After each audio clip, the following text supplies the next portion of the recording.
Welcome to Lynn Cullen Live, talk radio without the static. Email your questions and comments to lynn@pghcitypaper.com. And now your host, Lynn Cullen. Isn't that supposed to be hostess? Back in the day, it was hostess. That's right. Hi. That's why the whole thing about Best Actor and Best Actress awards is weird. Seriously. Because I remember when I went to New York City to study theater. That was like 1970. And I was so confused at first when the term actor was used clearly to encompass me. I mean, that it was considered a noun meaning those who act. There was no differentiation. There was no actresses. So it's a little weird, frankly. And I'm trying to think if that's hung on in other instances. I don't know. I remember when it seemed so odd when we started changing chairman to chairperson. Or some people just said the chair, which I remember making fun of. But eventually, you know, the ear accepts, and thus change comes. But there's always those who want to undo it, go back to what's comfortable, it used to be. And they ain't ever going away. That's just the way it is, okay? You push forward, and then there's always. What part of, what's that physics thing? An equal and opposite reaction thing. Do we know that? What is that? What is I'm trying to think of? Because I didn't do good in science or math. But every action has an equal and opposite reaction. So, I mean, I think that Newton's third law. That's Newton's third law. Thank you.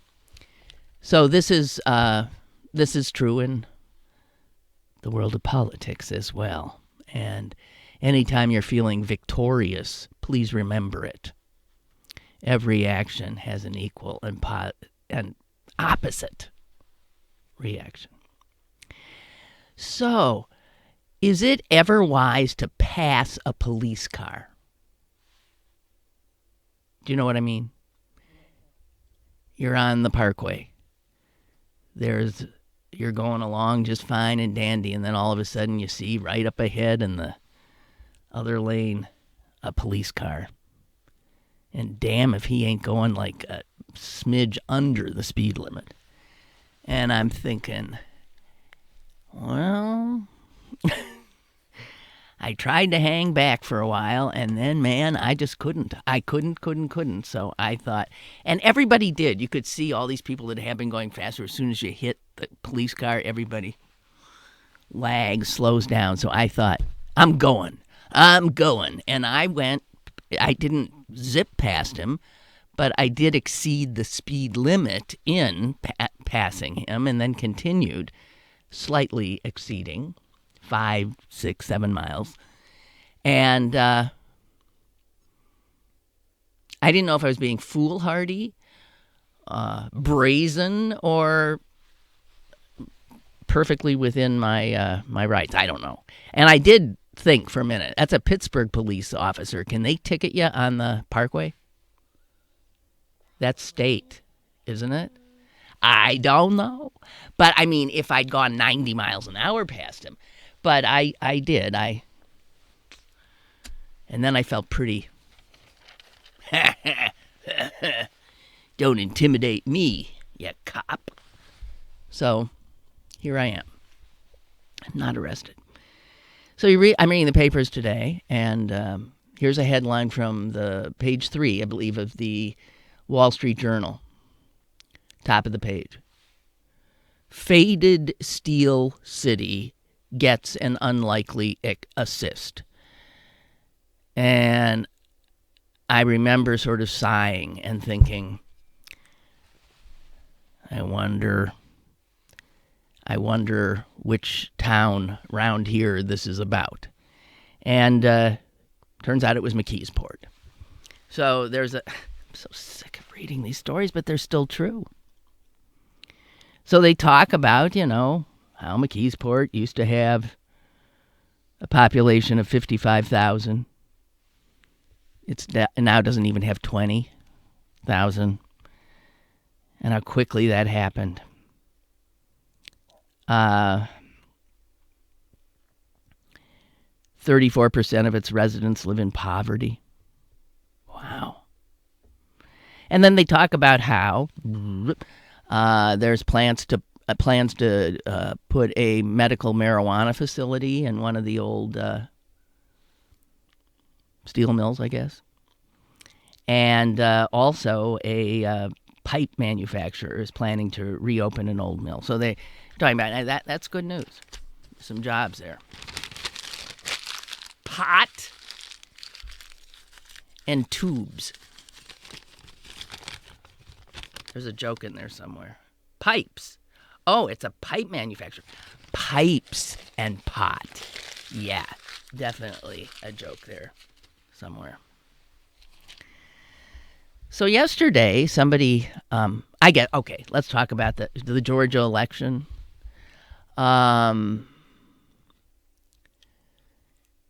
It's too bad.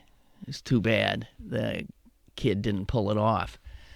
But it's got to be making Republicans queasy that a district that Newt Gingrich represented, that Tom Price, now the head of destroying in healthcare in America, that's his district. That's a pretty solidly Republican district. And that this come out of nowhere 30-year-old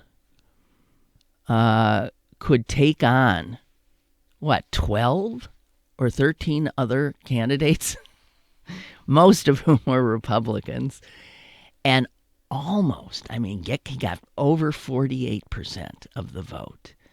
That's impressive. It is impressive, but close doesn't count. Now he's got to go one-on-one with just one Republican. And I don't know. Definitely going to be harder. And one cannot even imagine the obscenity of money that will pour into that campaign. But, so there it is. There were 18 candidates. My God. 18, and he gets over 48% of the vote. That's pretty impressive. I'm sorry. That's pretty damn impressive. So I'm not doing a victory dance, but I'm noting it and thinking that if the Democrats keep their level of engagement up, attract young, attractive candidates like this, and keep on a-coming, that we're definitely going to have some fun in 2018. I don't know if we can take I doubt we can take the House, but I don't want to get ahead of myself here. I don't even know if we can take the Senate. So, we'll see. Phone number here. They were working yesterday. 412-200-5686. 412-200-5686. Somehow this came up yesterday when I was talking to Susan, and I think it came up yesterday. Did she ask, did you ever see how much damage that mother of all bombs did? Why aren't we seeing what that thing that had never been used before, that was the biggest bomb we had other than a thermonuclear one, why aren't we seeing what it did? The only thing we're hearing is an estimate from Afghans that 96 people were killed, bad guys. But today, The New York Times reports, and I think some others have as well, that people are talking about the fact that the U.S. government is not releasing any pictures, any estimates of any kind, not bragging about damage done. And in Donald Trump's America, that's odd behavior.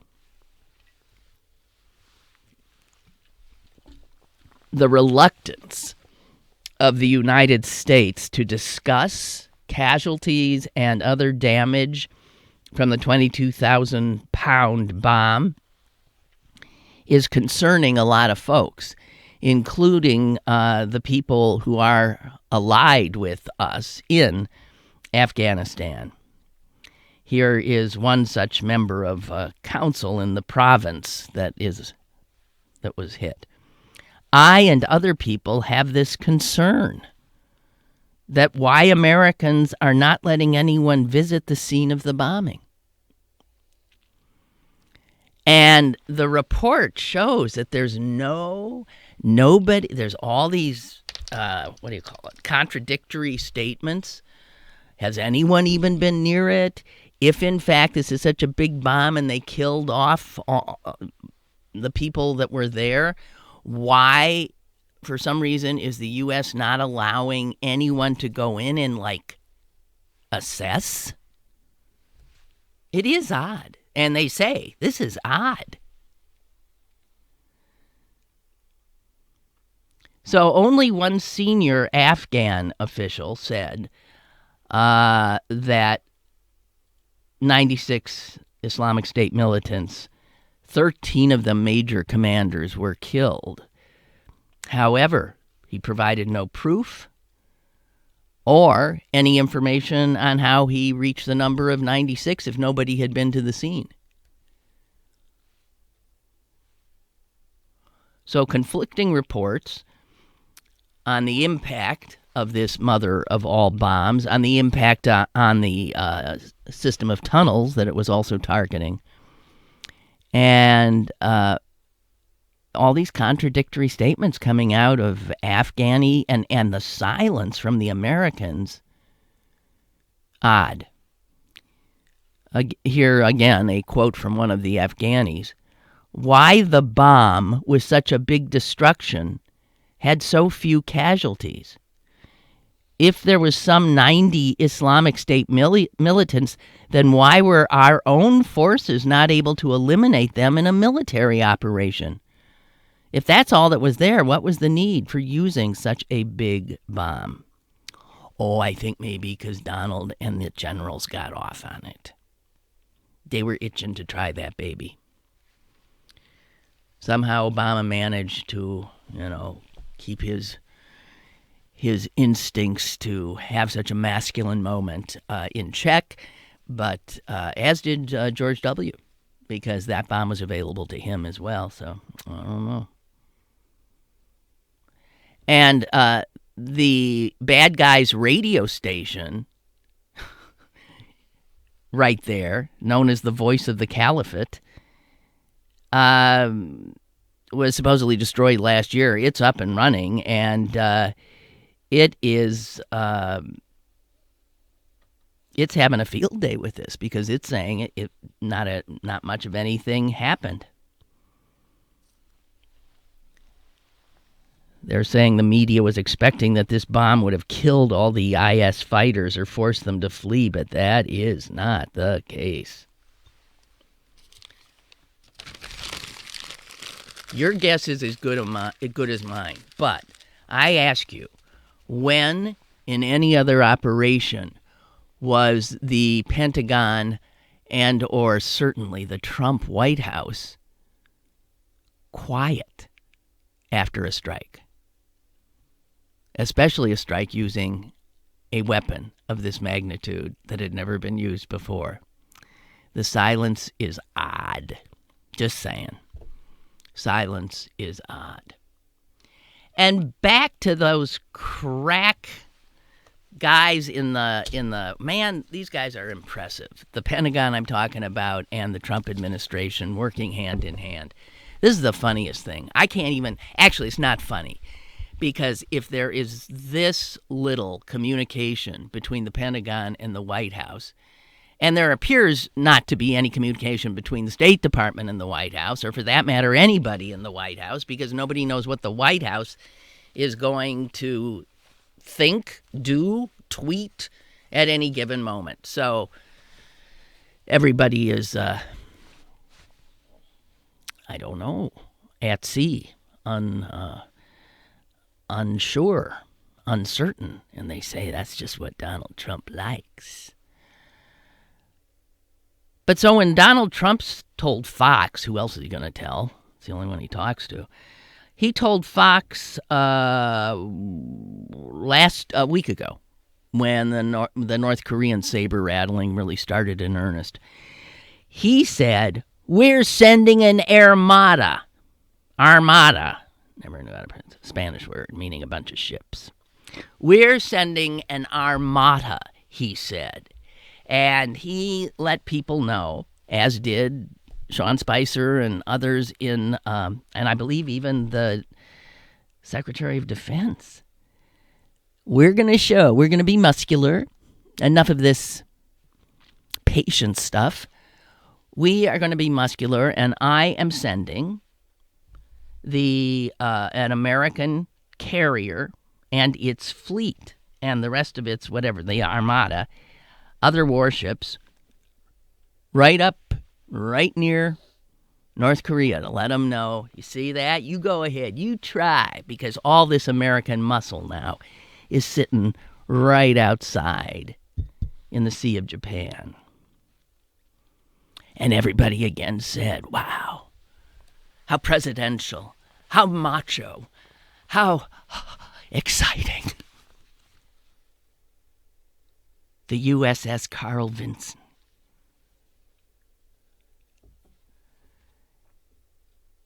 Here's the problem, and you, I'm sure, know it. Turns out the Carl Vinson and its warships weren't even heading in that direction when the president said they were. They were heading in the opposite direction, toward the Indian Ocean, for an entirely different exercise that had nothing to do with macho posturing and getting in the North Koreans' heads. No, the Carl Vinson, when the president told Fox that we're sending in an armada, the Carl Vinson and its other warships were heading into the Indian Ocean 3,500 miles from the Korean peninsula that the president told us was the destination. And the only way this thing got out, and here's where you start seeing, my God, this administration is frighteningly incompetent. No, but the right hand really does not know what the left hand is doing. One person says one thing, the other says another. And I'm not talking about just any people. I'm talking about the president says one thing, the Secretary of State says another, and they're oppositional. Other countries don't have a clue what our foreign policy stance is on anything, because either does the White House.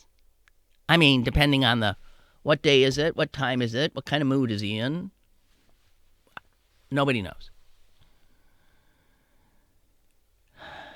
So there it was. Trump was showing his muscular style until, oops, the Naval Department actually posted a photo online just the day before yesterday, when everyone in the world thought the Carl Vinson was off the coast of the Koreas. And the Navy posts a picture of the Vincent in the Sunda Strait. My geography is not great, which separates the Indonesian islands of Java and Sumatra. And that picture was taken on Saturday, 4 days after the White House and Sean Spicer described its mission in the Sea of Japan. We lose carriers and warships we don't know. I mean, very important parts of we don't know, like the White House doesn't know where they are. And I started to try to read the explanations of what went wrong, where was the miscommunication, and you don't want to read it. It is scarier than any horror story because literally left hand, right hand, this hand, that hand, nobody knew. There was no chain of communication. There's no chain of communication because they don't have any staff anywhere. There's still thousands of positions that don't even have a nominee for, that need. There's nobody home in these departments. Do you know there are no U.S. attorneys right now? Remember, they fired them all. There's not been one replacement made.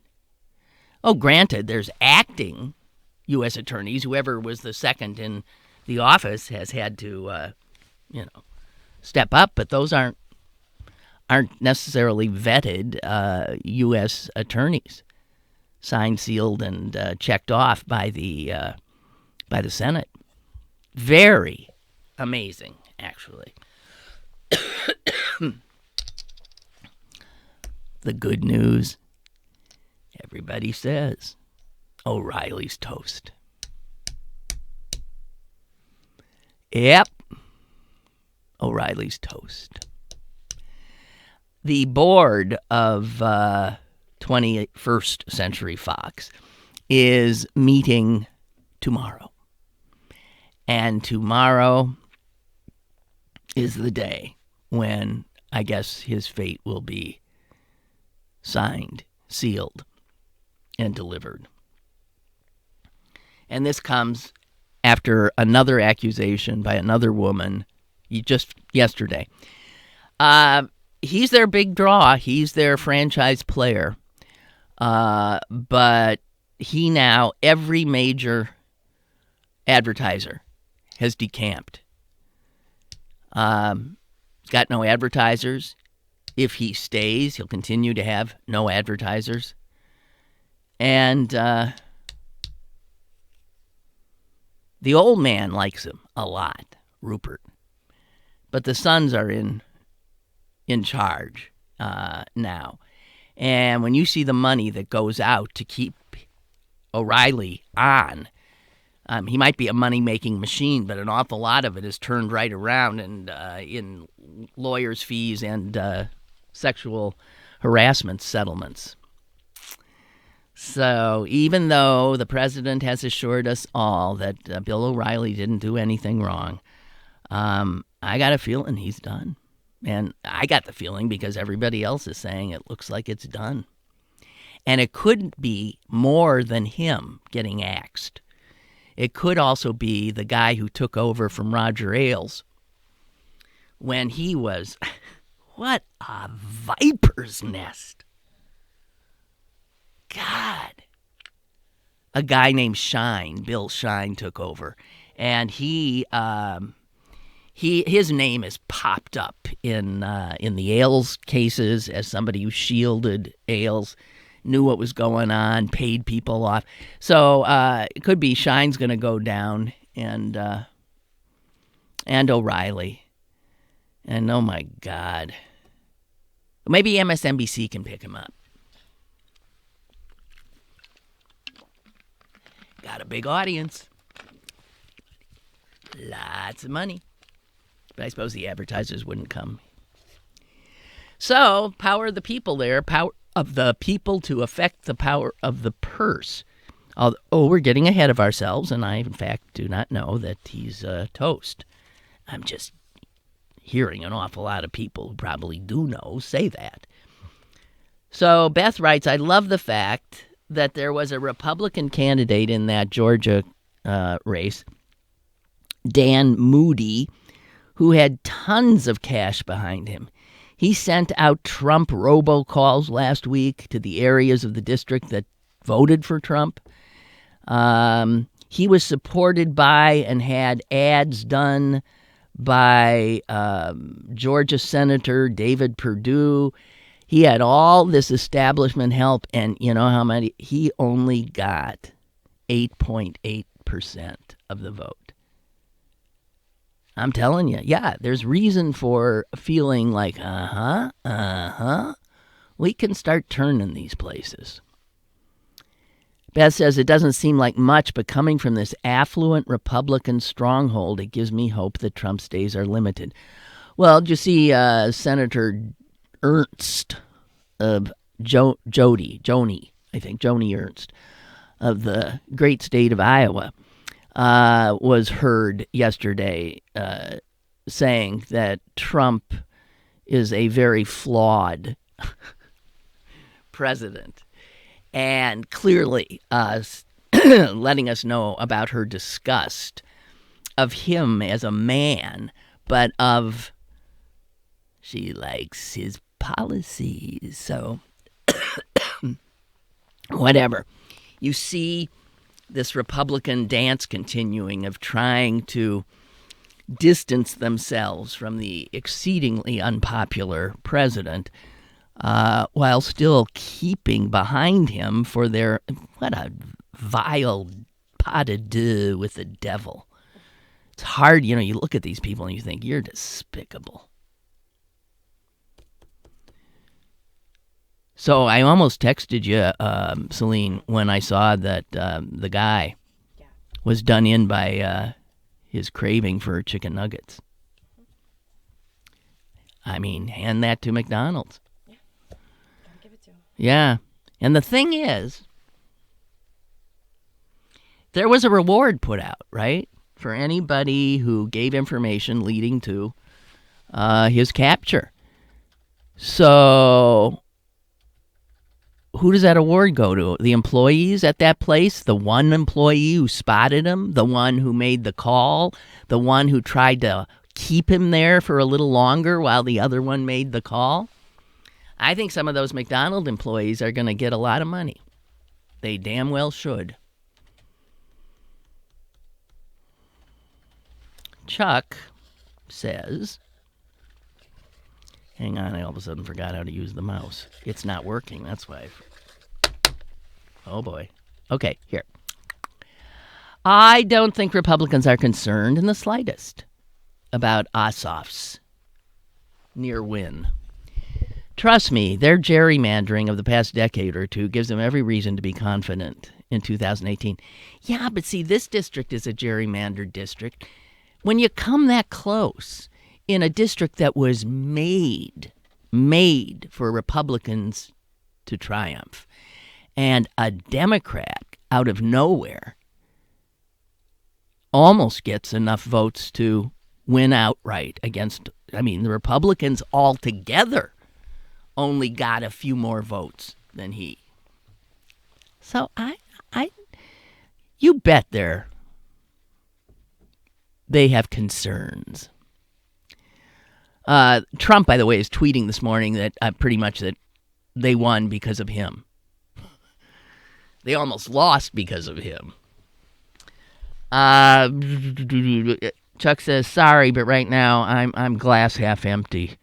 And I think it'd be a mistake to try to use these special elections as predictors. Well, that's what they say. All that said, I keep looking for a phoenix to rise from the ashes. I don't see liberal leadership stepping forward. It's now just 18 months until we vote in the midterms, and I couldn't name the DNC chair without looking it up. Tom Perez, not sure how he pronounces it. And right under him, Keith Ellison, representing supposedly different aspects of the party. But I think Perez is, I've seen him, heard him, know his history, and he's a tough,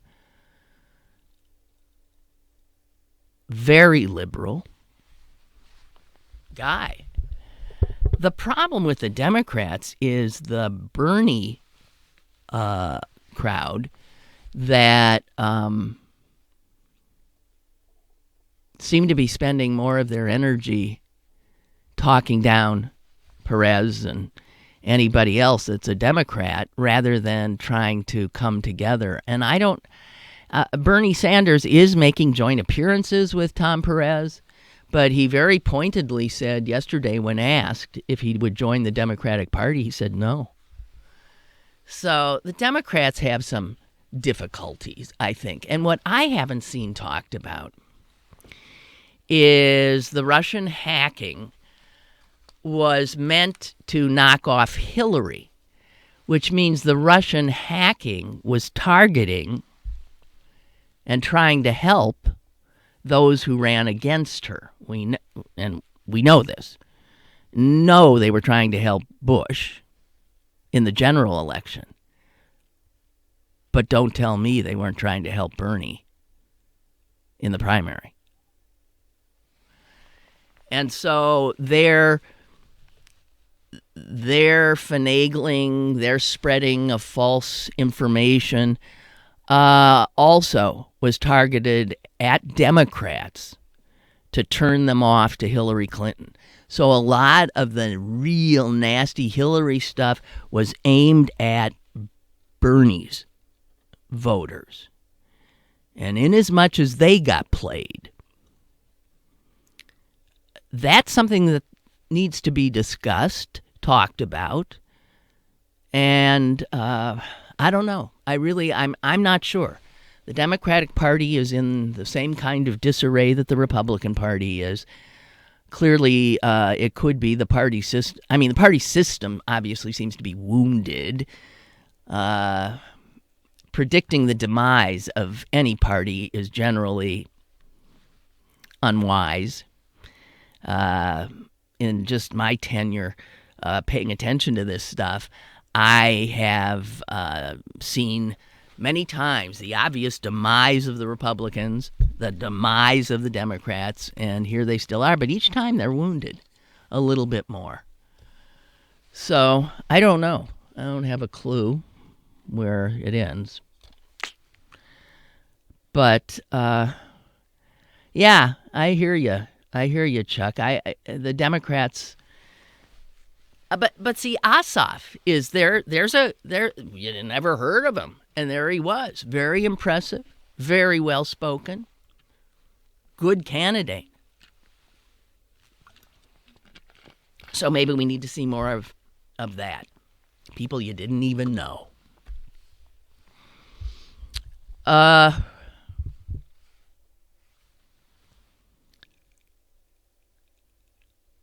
Did you see that? This is a Philadelphia Inquirer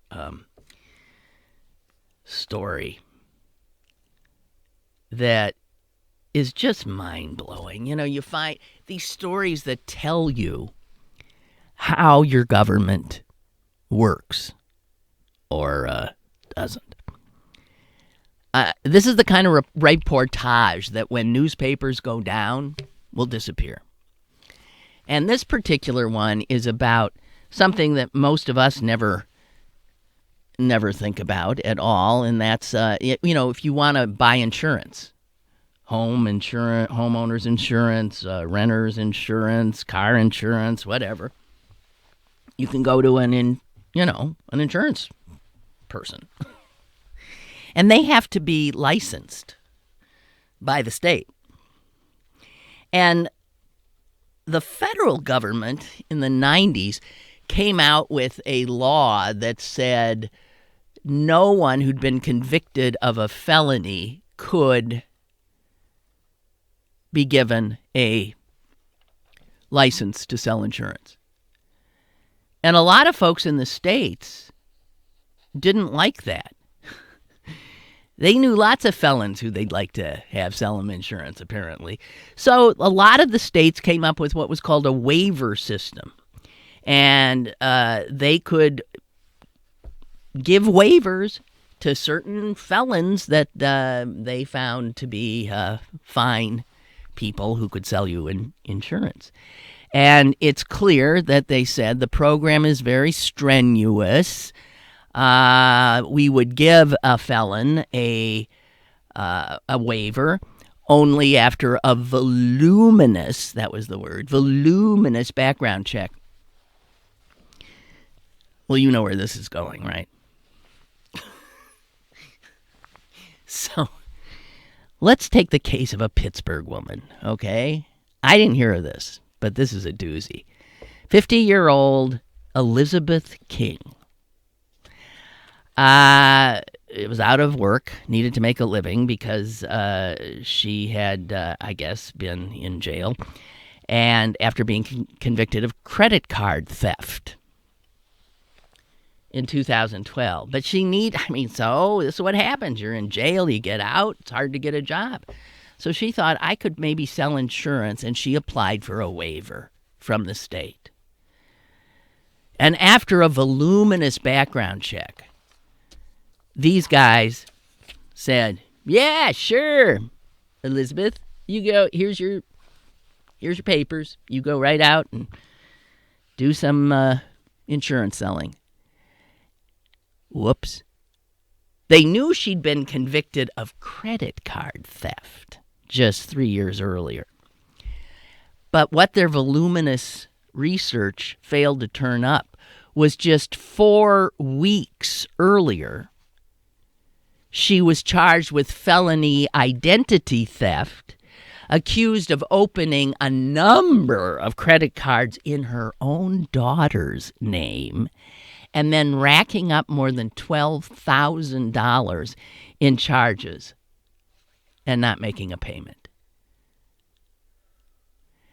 And her aunt, who had been the victim of 2012 credit card theft, said, well, no one from the state asked me.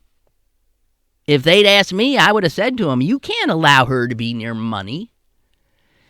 And the aunt says, I'm trying to rebuild still my credit after she charged $2,000 on my Discover card without me realizing it and screwed up my credit.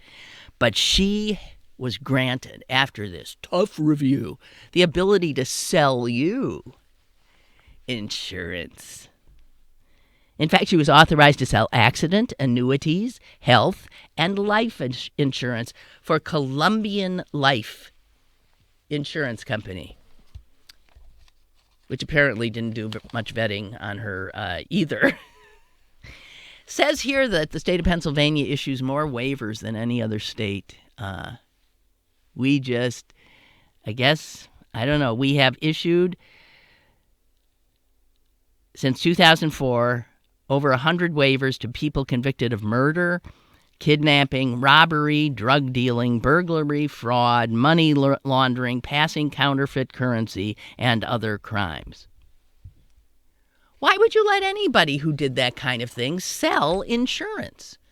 Which is the kind of scheme in and of itself that cries out for felonious folk to play it.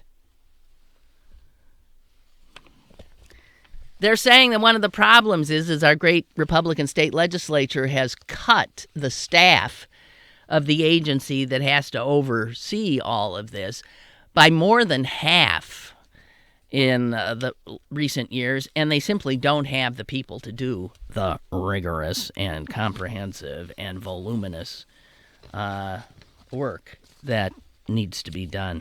I mean, there's story after story. It's beyond belief. They gave a waiver to a woman who had been convicted of several forgeries.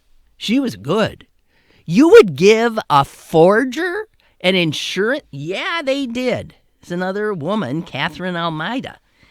And she was granted a waiver in 2008, and within 4 years, I'm surprised it took her so long, she was caught stealing funds from not one of her clients, not 2 of her clients, not 3, not 4, but 5 of her clients. She was a good forger. And why let such a talent go to waste if the great state of Pennsylvania hasn't given you essentially carte blanche to go practice your trade, be it insurance sales or forgery? Oh, dear.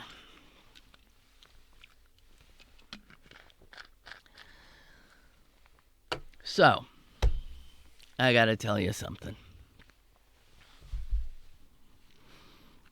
It has to be over 2 months ago. It was a Sunday, and I was reading the New York Times, which is a job. I mean, on half of my Sunday goes to the New York Times, which I think is excessive, and I need to stop. But how do you know if you don't look? And I get pulled into almost anything. I get pulled into sports stories. I get pulled into business stories. I get pulled into the style section on occasion. But I started reading a story that was in the magazine that was titled "The House at the End of the World." And I got, 1 column and a half into what is a pretty long story and came to a dead stop. And I remember thinking, oh my God, this seems like life-changing. What I just read could be life-changing. But I didn't feel up to changing my life right then and there. So I put it down. It was terrified me. I put it down. I thought, I'm gonna come back to this when I feel stronger somehow.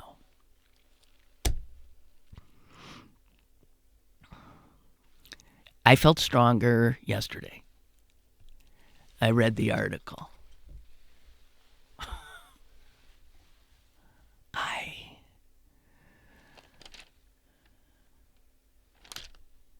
It's amazing.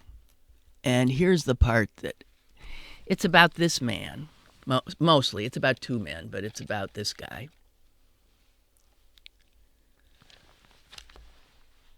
You can't tell from this picture, but he's missing 2 legs and 1 arm. I mean, half of 2 legs and half of an arm. And he has been a triple amputee, not because he was at war. He was, in fact, a sophomore at Princeton University some time ago, because he's now 45. Doesn't look it. God, he's handsome. I know. You getting the hots for him? Yeah, I know. Celine's like, oh, so was I. Yeah, I know, but you got a shot. I don't. Look at him. And then if you read the story, you're gone. You're finished. He is as wondrous a being as he is gorgeous.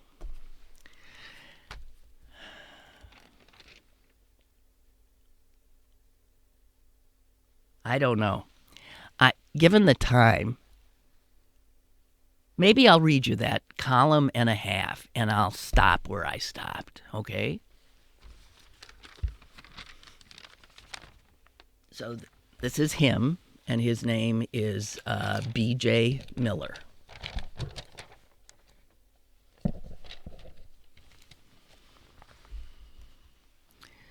First, the backstory, because B.J. Miller has found the backstory is unavoidable when you're missing 3 limbs. Miller was a sophomore at Princeton when, one Monday night in November of 1990, he and 2 friends went out for drinks, and at around 4 a.m. found themselves ambling toward a convenience store for sandwiches. They decided to climb a commuter train parked at the adjacent rail station for fun.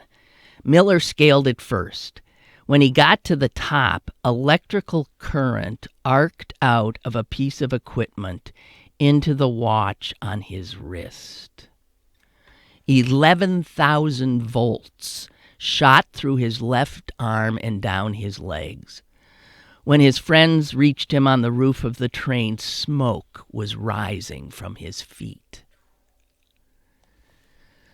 Miller remembers none of this. His memories don't kick in until several days later when he woke up in the burn unit of St. Barnabas Medical Center in Livingston, New Jersey.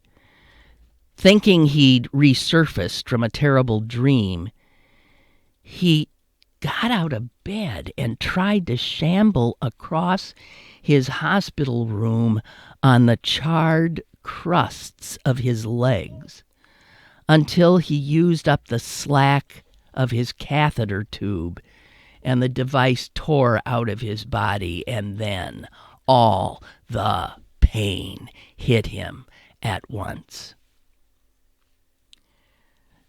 Doctors took each leg just below the knee, one at a time. Then they turned to his arm, which triggered in him an even deeper grief. Hands do stuff, he explains. Your foot is just a stinky, clunky little platform. For weeks, the hospital staff considered him close to death. But Miller, in a devastated haze, didn't know that. He only worried about who he would be when he survived.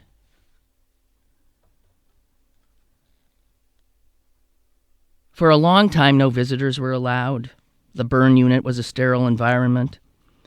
But on the morning his arm was going to be amputated just below the elbow, a dozen friends and family members packed into a 10-foot-long corridor between the burn unit and the elevator just to catch a glimpse of him as he was rolled into surgery. Miller remembers thinking, wow, they all dared to show up. They all dared to look at me. They were proving I was lovable, even when I couldn't see it. This reassured Miller, as did the example of his mother, Susan, a polio survivor who has used a wheelchair since Miller was a child. She had never seemed diminished to him. After the operation, when Miller was rolled through the hallway again, he opened his eyes as he passed and said, Mom, now you and me have more in common. It wasn't that Miller was suddenly enlightened internally. He was in turmoil. But in retrospect, he credits himself with doing one thing right. He saw a good way to look at his situation and committed to faking that perspective, hoping that his genuine self might eventually catch up. Miller refused, for example, to let himself believe that his life was extra difficult now, only uniquely difficult, as all lives are. He resolved to think of his suffering as simply a variation on a theme we all deal with, being human. Because to be human is really hard.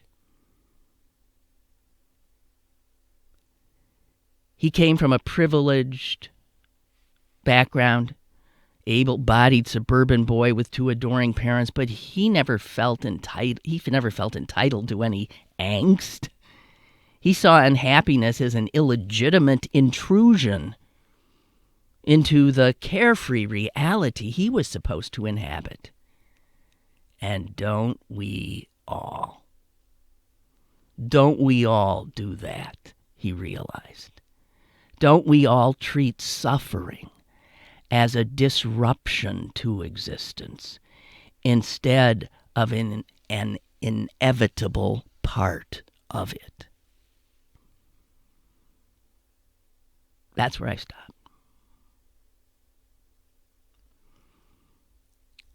If you could get to where he got, where you don't treat suffering, setbacks, anything in your life as somehow, oh, poor me, oh, tragedy, oh, this, oh, that, but simply as being alive, that's part of being alive.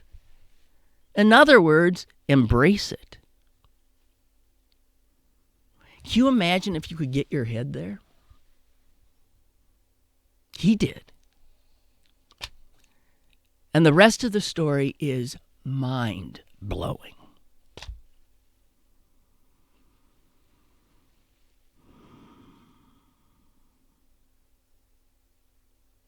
he faked it.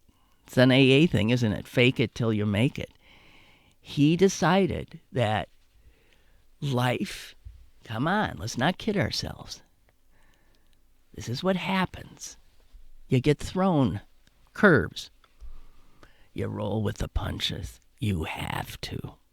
Now, it's easy to do that if you have a relatively, easy row in your life, but most people don't. I mean, everybody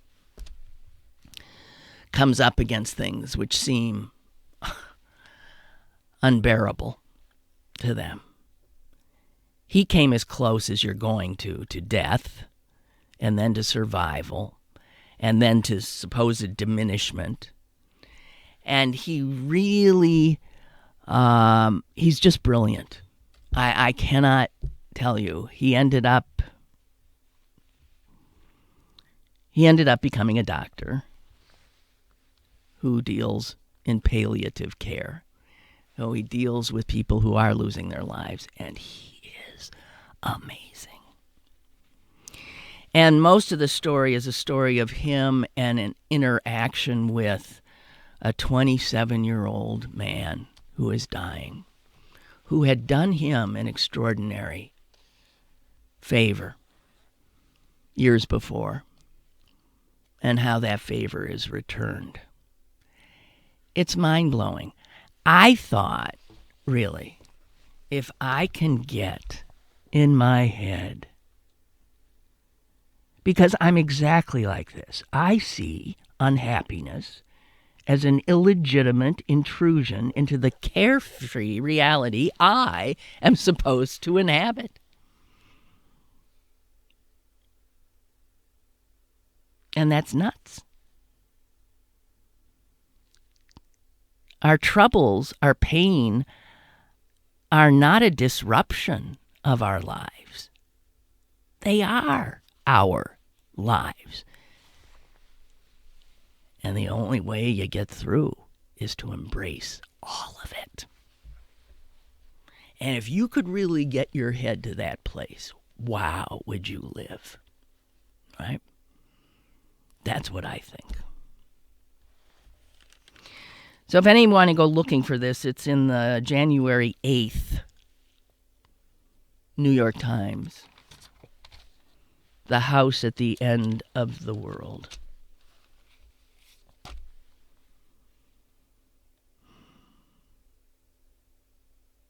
He also has a TED Talk that I guess is supposedly amazing. So anyway, yeah, you can't not read this and not just be wowed by him. And what a really a great, I think, teacher he is. Okay, sorry if that didn't float your boat, but it sure floated mine. What else we got here? Henri. What do the following have in common? North Korea, Easter egg hunt, Moab, Asaf, Trump's taxes, and Gorsuch. I don't know. They're all stories from this week, right? Henry says, what they have in common is that these stories have completely knocked the intelligence investigations into Russia off the map. Seems like forever since we've heard mention of Nunes, Comey, or the Senate Intelligence Investigation. Let's get back to that. I read an interesting piece.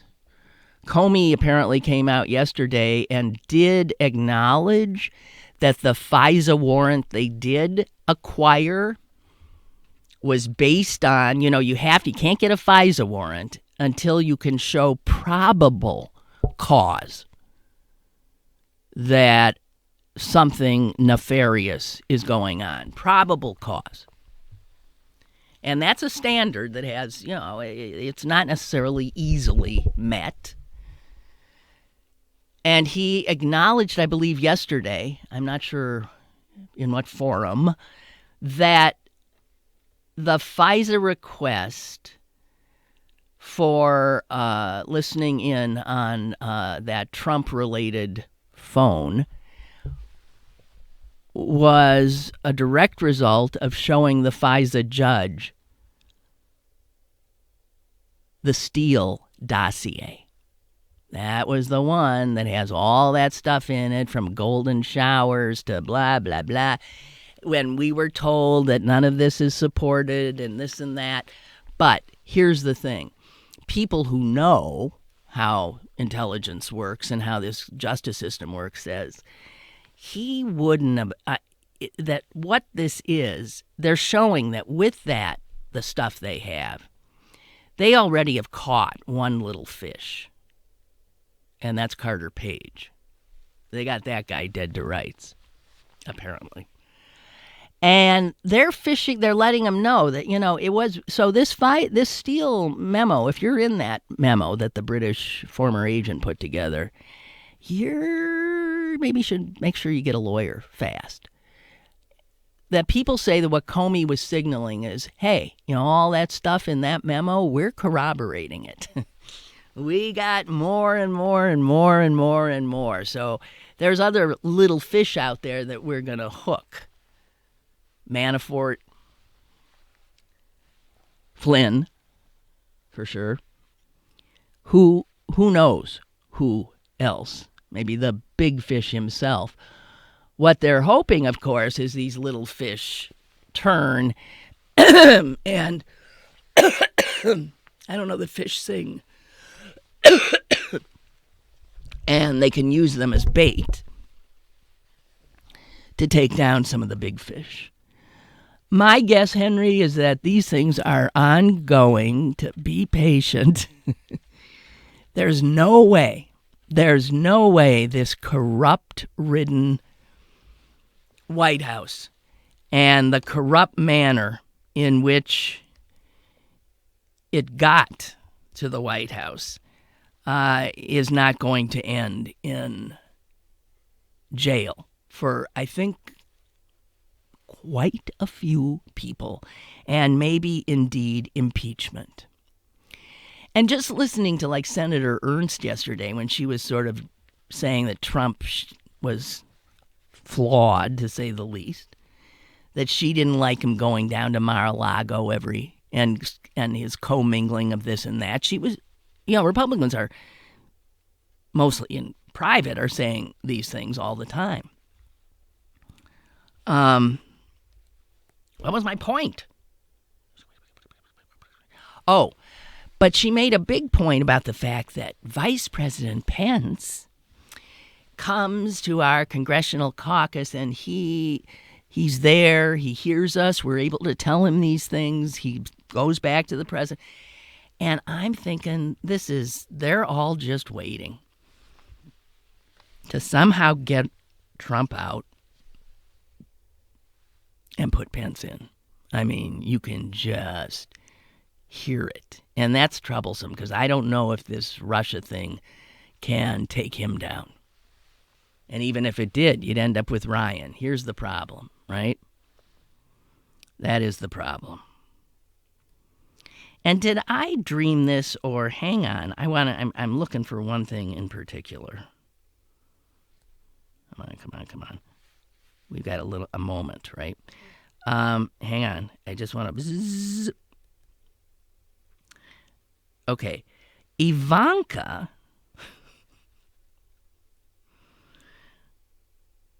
Oh, please tell me I have it. No. Okay. I thought I saw somewhere where Ivanka, maybe it was an old one, how she had to be an old tweet, that she tweeted her thanks to Turkey's dictator, Erdogan, for, I guess, being at the launching of the Trump Tower in Istanbul or something. And then, do you remember maybe about 2 years ago, Trump actually said, well, if I were to ever be president, there's a few little things that would have to, because he said, I got major dealings all over the world, like I'd have a little problem there in Turkey. Do you remember he said that? And now, was he not one of the only leaders of a supposedly democracy that immediately told Erdogan after the election the other day, "Great going, guy. Way to go."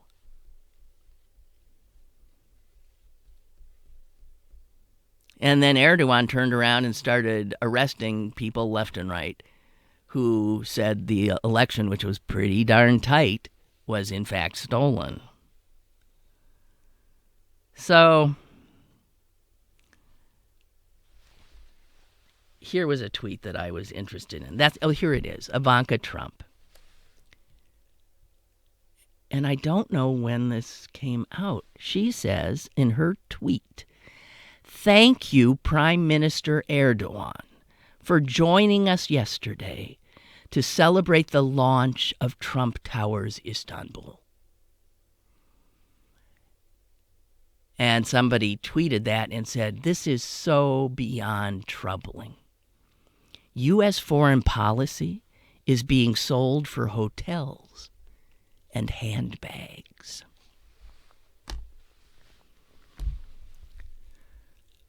I don't know. Trumps are making out like bandits, guys. Making out like bandits. It's an extraordinarily brazen kleptocracy. Who would have thought the brazenness would be so ostentatious? I guess brazenness, by its very definition, is ostentatious. At any rate, I think I'm done prattling for the day. Have a good one, and see you tomorrow, I hope. Lynn Cullen Live, Monday through Friday from 10 a.m. to 11 a.m. and archived at pghcitypaper.com. The opinions expressed on Lynn Cullen Live are those of the host and do not necessarily reflect the viewpoints of Pittsburgh City Paper or its advertisers.